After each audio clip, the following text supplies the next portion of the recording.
In today's video, I'm going to teach you how to remove backgrounds in Affinity Photo. Whether you want a transparent cutout or you're planning to swap in a new background, this simple method keeps things quick and clean. We'll use the selection brush tool, which is great for subjects with clear edges like people, products, and everyday objects. Start by opening your image in Affinity Photo. Then choose the selection brush tool from the toolbar on the left. You can change the brush size on the fly using the left and right bracket keys on your keyboard.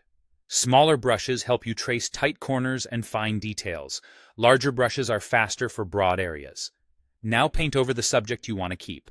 As you brush, Affinity will automatically snap the selection to visible edges, so you don't have to be laser precise on every stroke.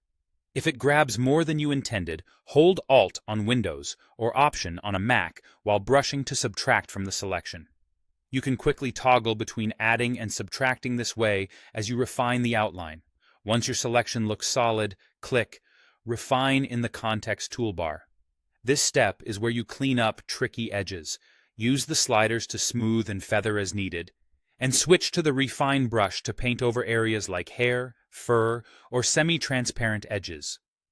Take your time and watch how the preview updates. It should keep your subject crisp while softening any leftover halos from the background. When you're happy with the edges, click Apply. Now let's hide the background without throwing anything away. In the Layers panel, click the mask icon at the bottom. This instantly masks out the background and leaves your selected subject visible. Because a mask is non-destructive, you can always tweak the mask later if you see a small area to fix.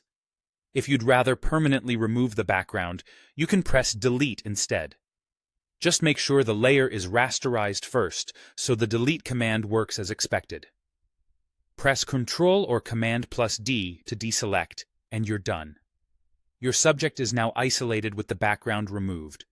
You can keep it transparent for overlays or compositing, or place a new background layer underneath, maybe a solid color or a different image, to complete your design. That's the quickest, most reliable way to remove backgrounds in Affinity Photo. Practice a few times, and you'll find this becomes second nature, especially once you get comfortable with the bracket keys, the Alt or Option modifier, and the Refine dialog.